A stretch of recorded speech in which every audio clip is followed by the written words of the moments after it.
What are we doing in Omaha? We're making a podcast. A few of my friends have done podcasts like just kind of on their own or out of their basement, and I think like I wasn't prepared to do it that way because I don't know the first thing. So kind of having Hurrdat behind me and behind us like made the process so much smoother and easier, because had I had to do it on my own, it just wouldn't have happened. Yeah. They can kind of do everything. So media, graphics, coming up with music for the show, like they just did the whole package. Yeah. First of all, you gotta find a name. What is that?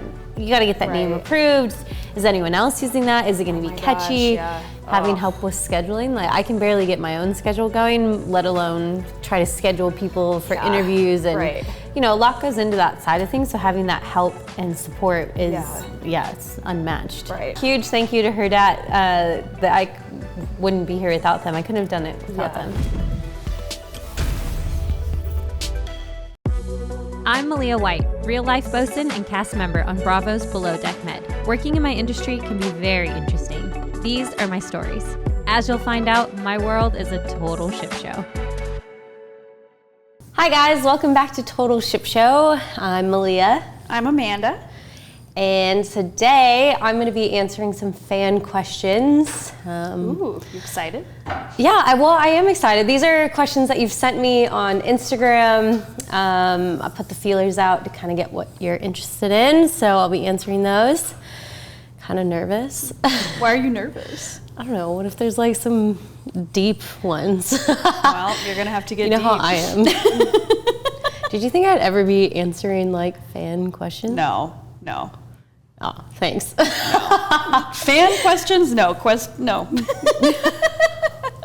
But here we are. I mean, I also never thought you'd be on a reality show, or that we would be doing a podcast. Really? You didn't see that for me? Hell no. But like something crazy. I mean, yeah, but I always saw you doing something like in the ocean, but never like on TV. Yeah, that's fair. You know, I mean, I remember I told Got you a like. face for radio. Okay, that's not true. I've got a personality for radio. No, that's not. I think I just, it's like when anyone that you know goes and does something that's like sort of.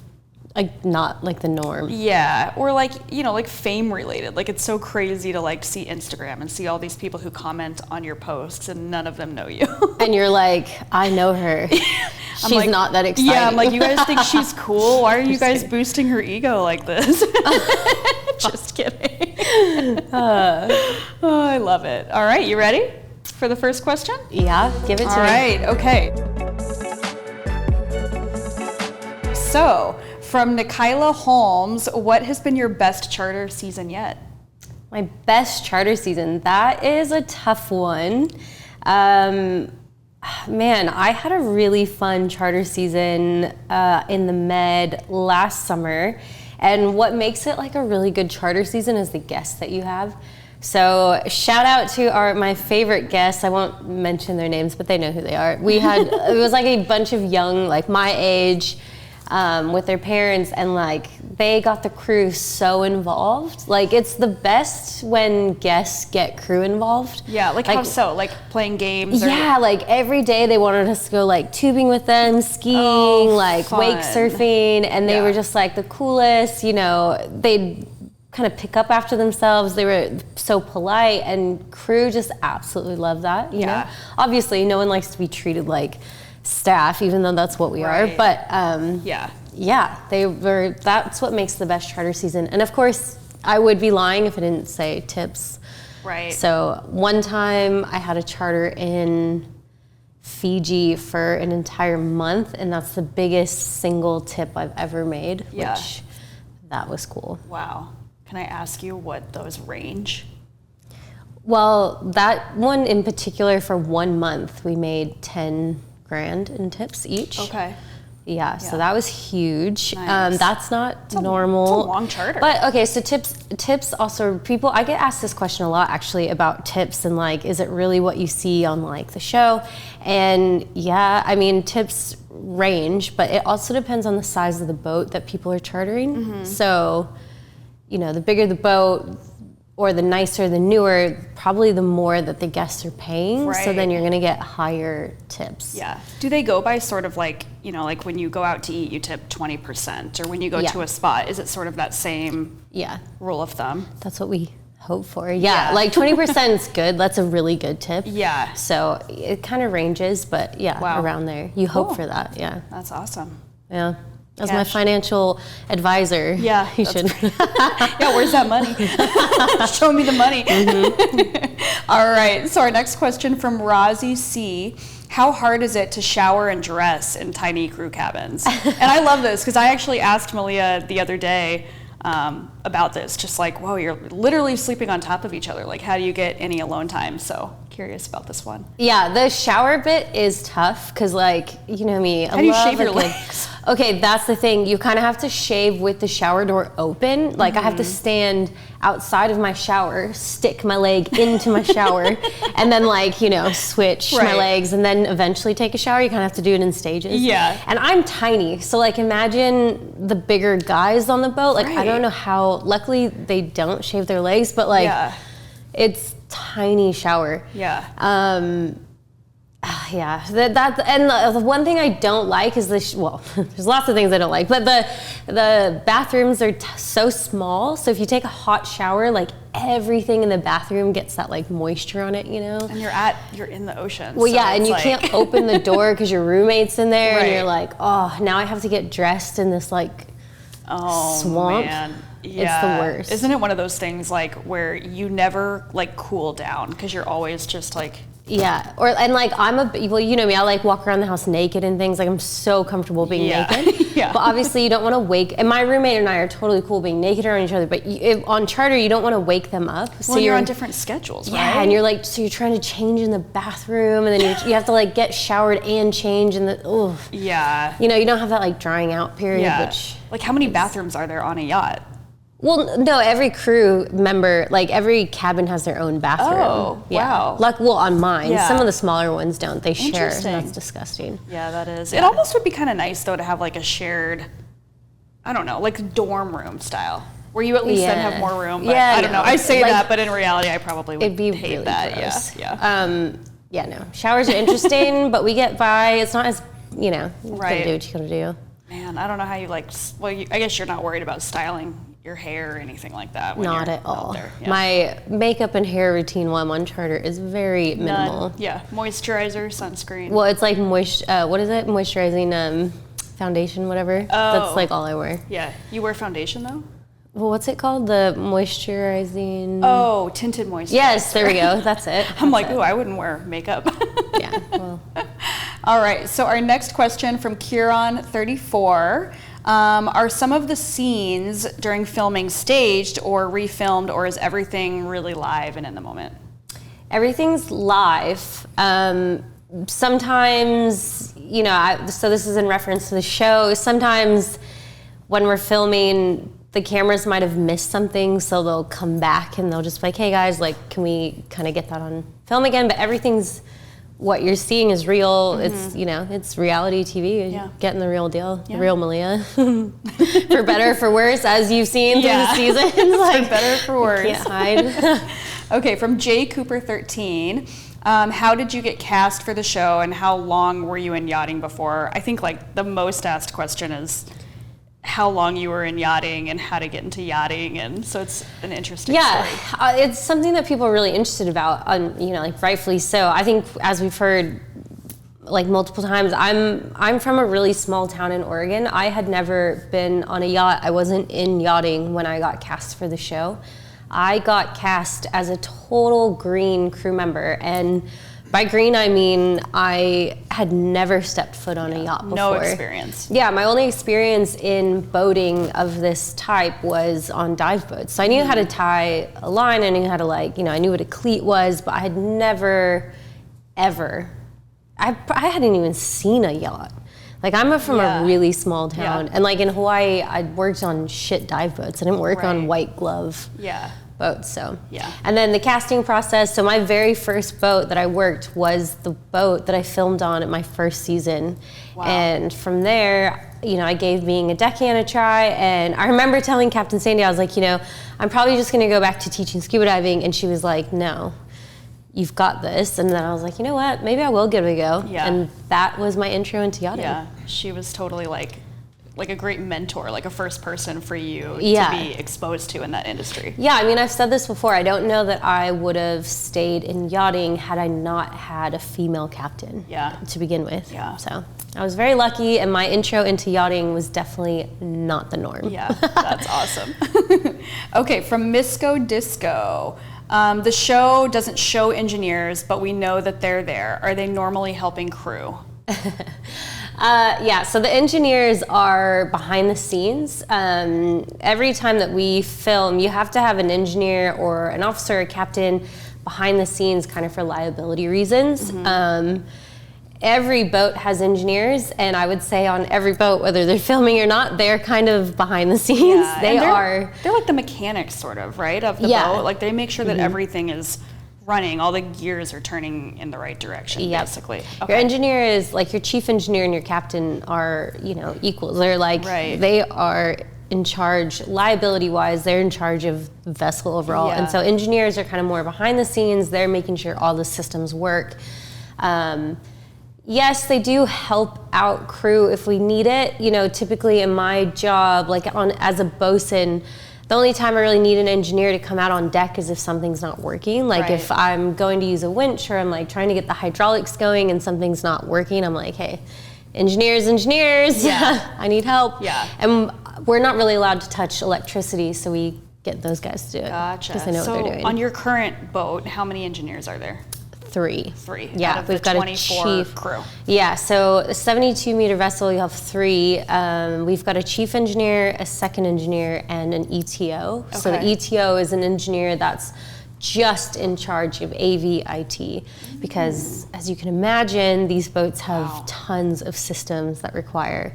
I mean, guests, they're like, we're in the middle of nowhere, and they're like, I want my internet to work as if I'm sitting in the United States. And you're like, great.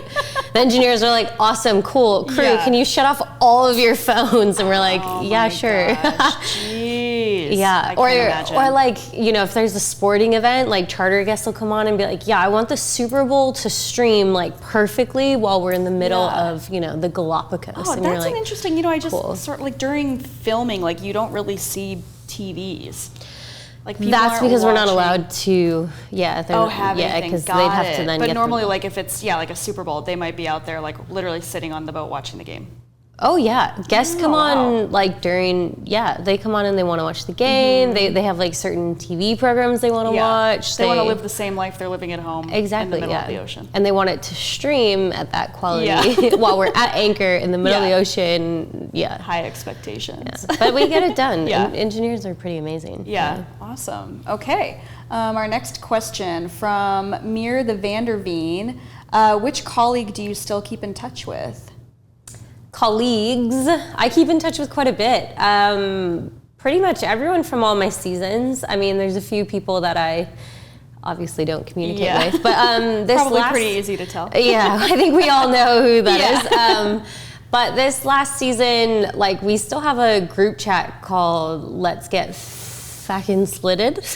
Oh, okay. From that last episode where you guys all said what happens went to split stays and split. Yeah, so we still have this group chat. We all keep in touch. We try to see each other when we're in various ports. And, Bobby's been a longtime friend. Bugsy's been a longtime friend. I hear from Alex here and there.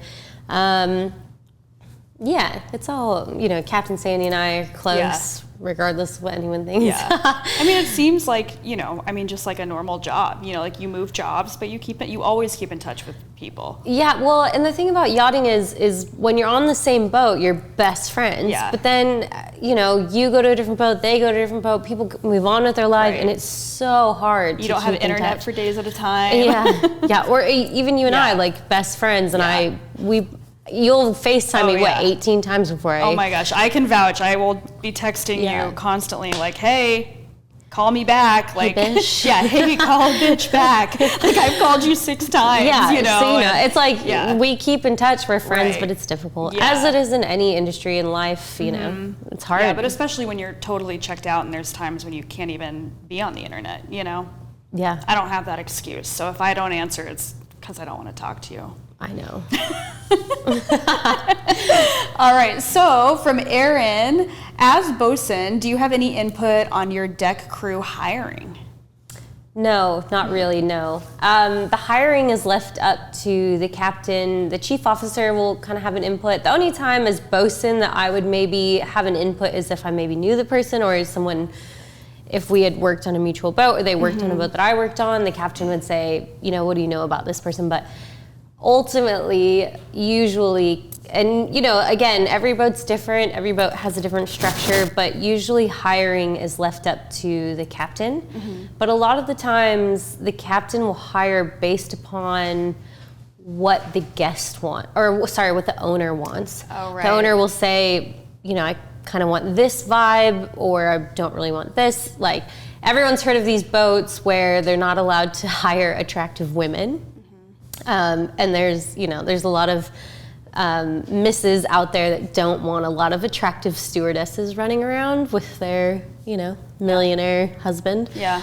So like they had all these like So interesting. profiles that they do or don't want. You know, like some want everyone to be super tall. Some don't want, you know, people that speak a certain language. Like Russians, like won't hire a lot of crew that speak Russian.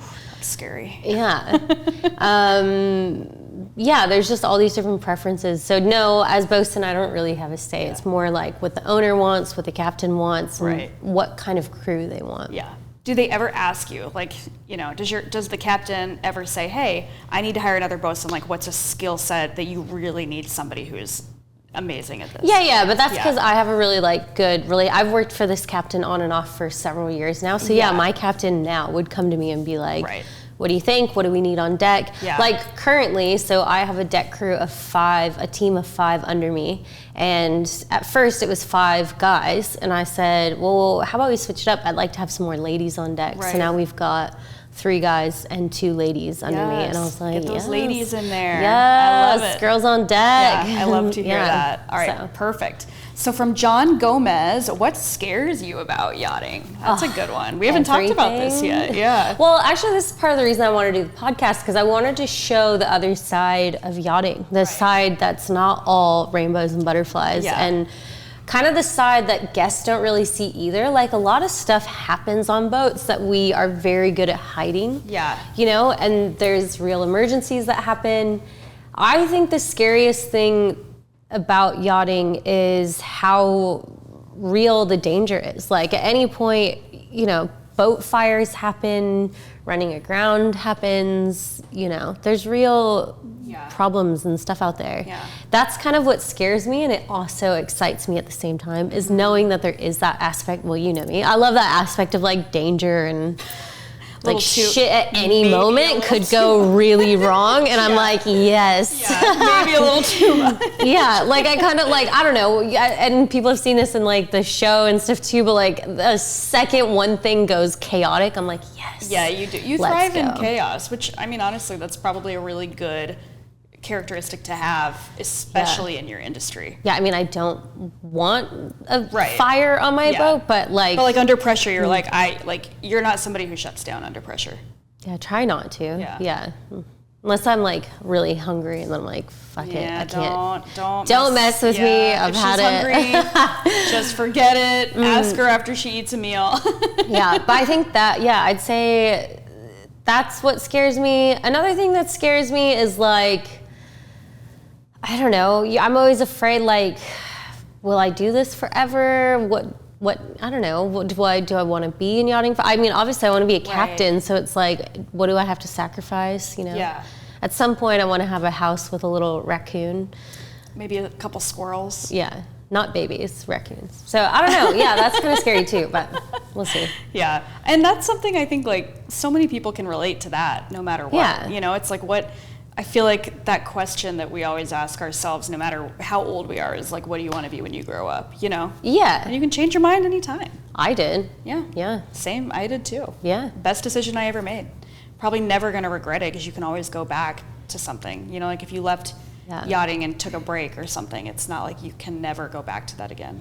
Yeah, and like I think I now hold licenses, so like if I left, I could go run a dive boat, or I could, you know, go work at a dive shop, or try to go back to the corporate world. You know, like I'm a true believer that if anyone wants to change what they're doing now, it's never too late. Like, just pack your shit. Yeah, I'm the same way. I love it. Well, complacency is what scares me the most. I can't. Well, you know that. But yeah, like, I think that's why yachting excites me. Yeah, like always trying something new, always having a new challenge, learning every single day. Danger. Yeah. Okay, so from Equan182, what is your favorite moment from filming? Of all time? That's a tough one, but I would say... I know what mine is. What? Because I texted you about it. With Lloyd? Well, I love Lloyd so much from watching the show. I've never met him or talked to him. But when David, him and Z, like, they just ate shit so many times.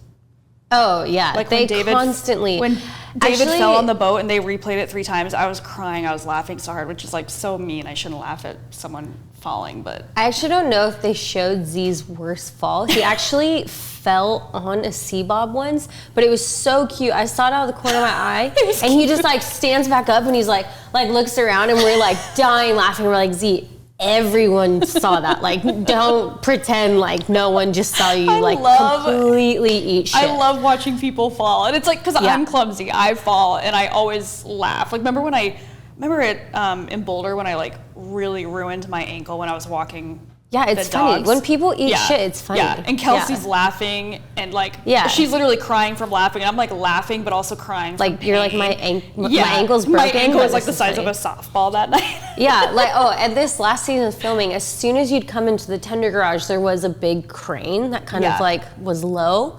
Every time, sure enough, I'd be in there, or like a camera crew member would come in, and you just hear the camera go whack, and you're like, it was so funny. For like 30 seconds, everything would just stop because everyone's laughing. You're like, you idiot. Yeah. Oh my gosh, I love it. But my favorite memory, I think, is just overall, it's just bonding with the crew. I think my favorite memory from this last season is like all of us, our last night when we're all just kind of having that end of the season like party in the crew mess. Yeah. And we just didn't care. We're like, we're like dancing on the Lazy Susan. Like they were throwing like chips around. Like people are doing beer bongs. Like it was awesome. It was just like, we've done it. We've done the season. We're all still really good friends. And we just had one big drama-free night of just like pure fun. Yeah, that episode I was like, man, I wish I was there right now. Like, oh man, you would have loved it. I was like stripping on the Lazy Susan. Classic. Like, we need to get one of those for the house. Absolutely. Like whoever strip club should have. Like that's a great idea. Oh my god, it's hilarious. A Lazy Susan. Just like spin around. Yes. And that would be hilarious. My cats would love it too. Okay, stop. All right, next question. Isabel VS, what is the most exciting part of your job? The most exciting part for me is, one is like getting to explore new places. I love exploring. And so get to go to the most beautiful places in the world. Yeah. So getting to go to those places is very exciting. Also, I like the aspect of just meeting all kinds of people, like charter guests. Mm-hmm. You get some crazy ones, you get some cool ones, like you get people from all, I wouldn't say walks of life, but you get people like just all different types of characters that come on, and it's really cool just constantly meeting new people. Yeah. And crew, like I work with people from all over the world. Yeah. So it's amazing. Like that's one thing that I'm envious of, that aspect of your life, because we get so stuck in like our day-to-day and like, the town that we live in and what's on the news in the town that we live in and what's going on. It's like there's a whole world out there. There's different cultures that so many people will never experience, like people who don't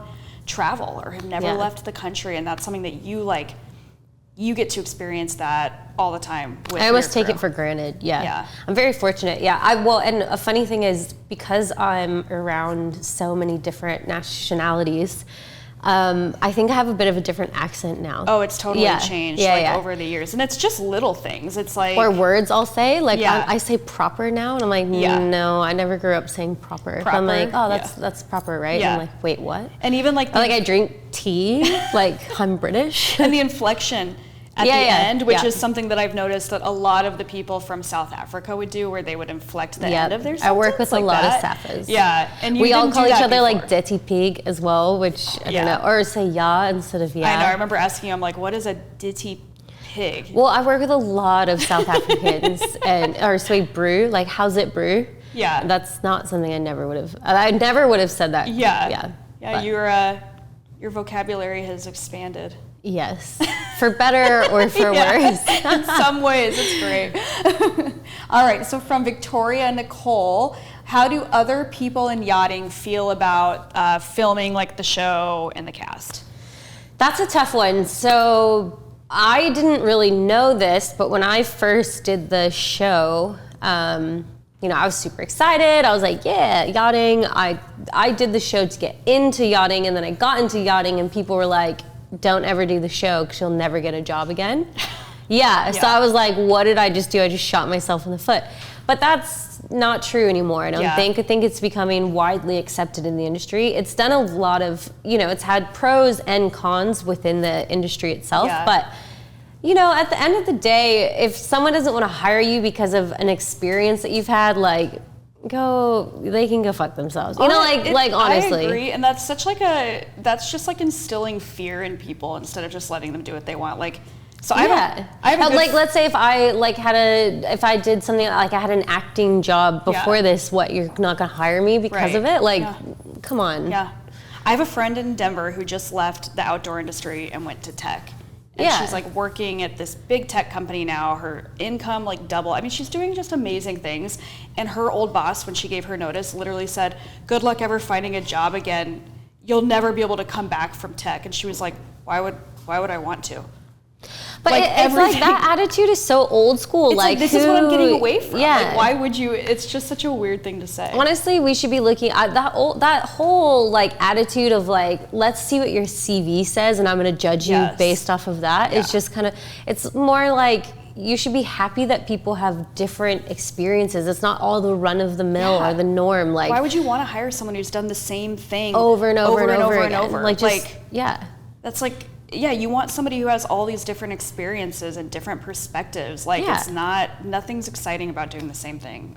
So when people are like, oh, you'll never find a job, I'm like, so I currently work in the industry. I do have a job. I have a really good job for a really, good boat and family. So, thanks so for the advice. I'll pass. I mean, it's just I think that's more of like a personality that you're like, all right, I'm just going to steer clear. But I also think it's like them like reflecting, like it's their ego, and like it's all ego. If a captain doesn't want to hire a crew member because of that, like they're limiting themselves, and they're judging someone based off of and you don't want to work for somebody with that who does that outlook anyway. So all right. That up. From Jenna 813, what is your favorite part of doing the show?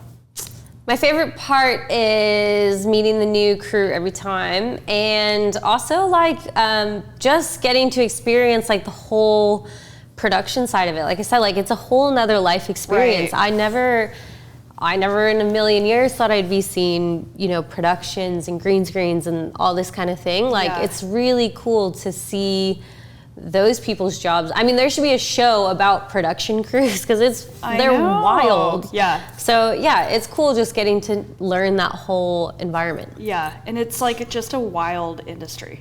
Yeah, there's so much out there. Us. Yeah.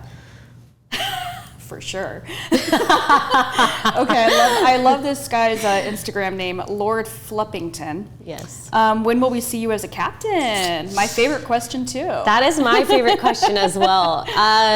Soon. Yeah. I have it. It's my goal to be, captaining a ship soon. I won't put a time frame on it, but You're working on it. I'm very close. I feel very confident. I've only been in the industry for 5 years, but I'm getting there. Yeah. I have some great mentors, and I feel more comfortable. I feel very comfortable in the bridge now, and Captain Malia White will be soon. Love it. All right, from Katie Louise 094, did you dock walk? I don't even know what that is. Yeah, so that's for crew that are looking for work in the industry. So it's very common when you're a green crew member they call it dock walk or dock walking. And literally, this is the most dock, D-O-C-K for people listening, not dog walking, dock. Yes, dock, like Doc Martin. So this is where you take your CV and you basically walk the docks looking for jobs. And it's so nerve-wracking. It's a humbling thing. Yeah. I've actually never had to do it. Okay. I was fortunate enough to not have to do it. But this is how a lot of crew members get their first job, is literally going door to door, knocking on the yachts and asking if they need work or need help for the day. Wow. Yeah. But there's also a lot of talent, like crew agents. Yeah. That help kind of place people, right? Yeah, but you could, your name can get lost in a sea of people. Yeah. There's hundreds of people looking for jobs all the time. So dock walking is more like, I'm brave enough to go up, hand you my CV, meet you in person.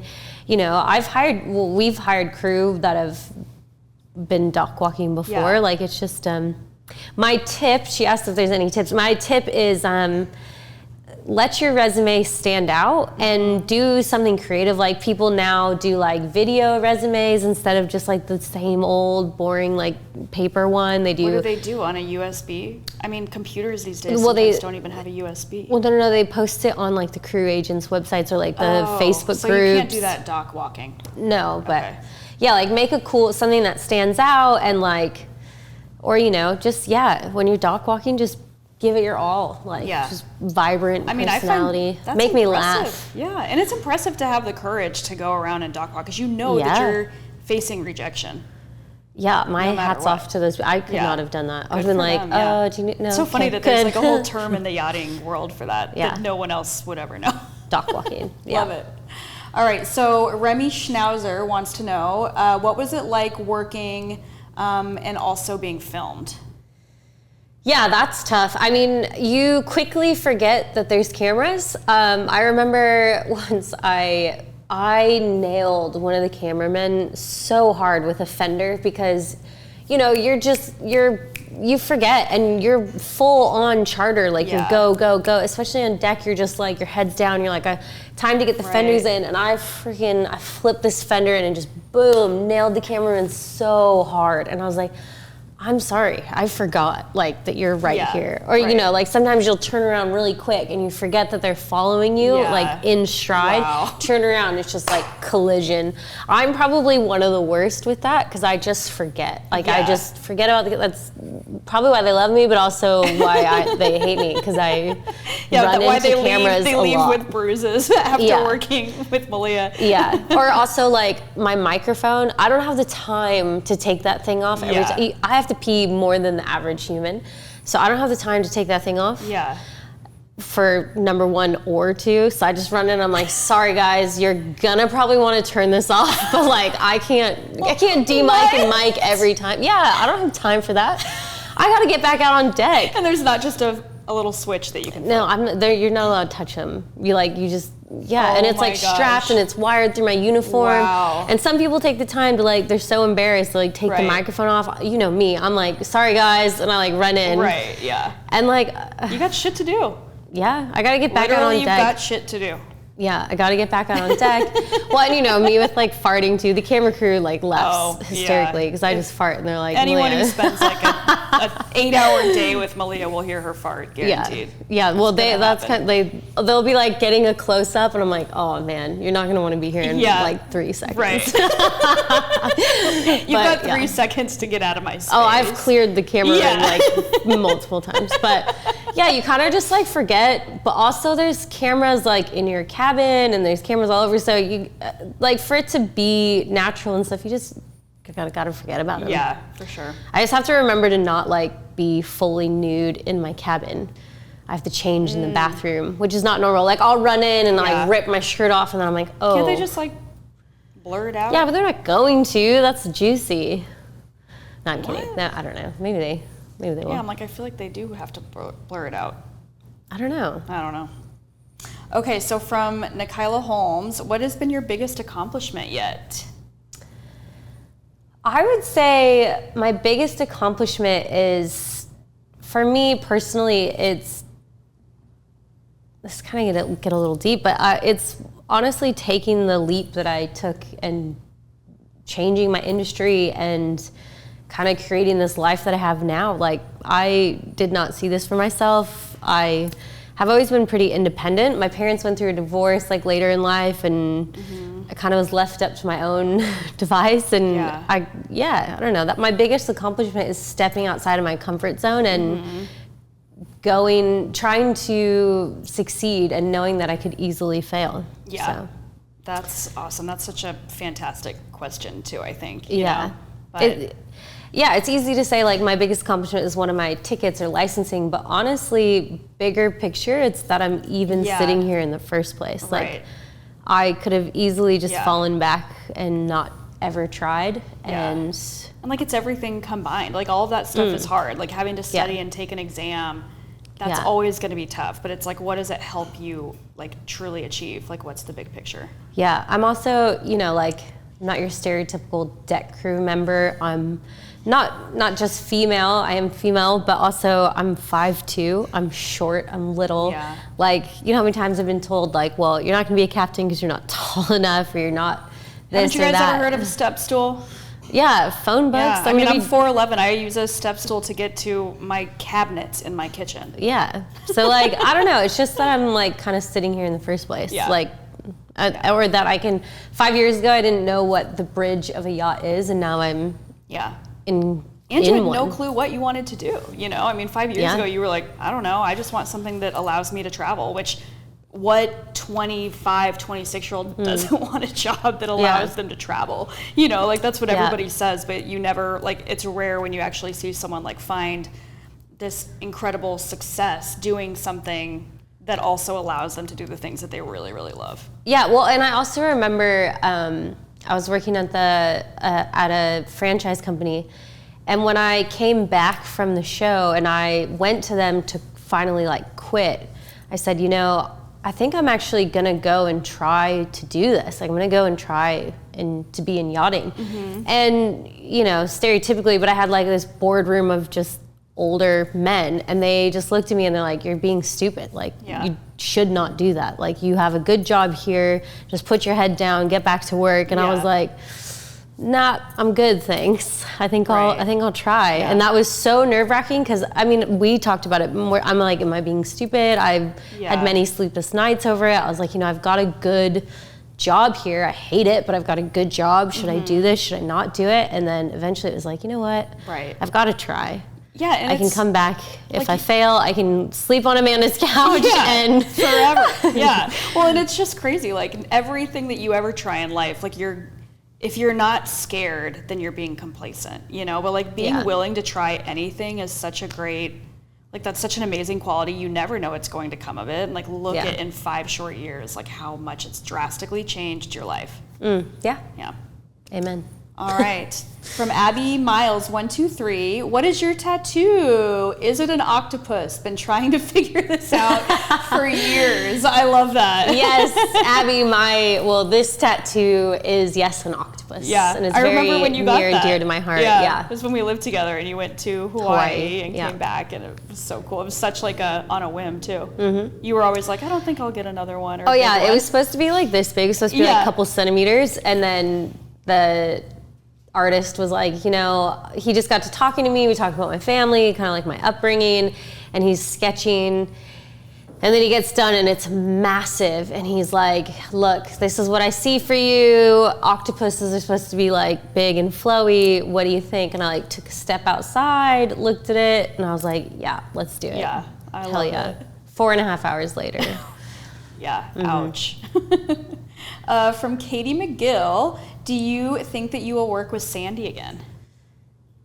Yeah, I hope so. I love working with Captain Sandy. She's been a mentor for me for a long time now, and it would be a pleasure to work for her again. Hopefully one day I'll get to be, her officer in the bridge. The thing I love the most about Captain Sandy is she is always willing to teach, so I'm hoping so. That's awesome. Yeah, she seems super in your corner with everything. She's always and I think rooting for you. She's hard on you, but it's like you always told, the people that are the hardest on you are the people that believe in you the most, because they're putting that energy into you. Well, yeah, and look, the woman has gone through so much to be where she's standing today, and she deserves respect. At the end of the day, her and I can have an off day at work. It's no different than any. Yeah, exactly. Yeah, me and my partners have off days plenty. That doesn't mean we hate each other. That doesn't mean our relationships ruined. That just means we had an off day at work. And I respect that woman so much. I respect her as both a person and a captain. And I'd be honored to. And that's like leaders that you really respect. It's like you can go to work, have really good days, have days where you absolutely hate each other. Yeah. And you get over it. It's like family or friends. Yeah. I mean, you and I have had days like that. Yeah. All right. From Elena ETG, what advice do you have about getting started as a female deckhand? It's probably the most asked question. Yeah. That's always a big one. My biggest advice is, figure out what you want to do. Figure out if there's a specialty that you have. Get your STCW first, and then if you want to get your first license for driving boats, like your power boat or like a yacht master or something, get some sort of ticket. I have an AEC for engineering. Anything that can set you out on deck, do that. Mm-hmm. A lot of deck crew have personal trainer or yoga certificates or kiteboarding or GoPro experience. Anything that can set you apart, do that. Oh, that's interesting. Yeah. Kiteboarding is a huge one. There's some badass chicks that kiteboard and, they're deck crew. Yeah. So you're not only deck crew, but you're the kiteboard instructor on the boat.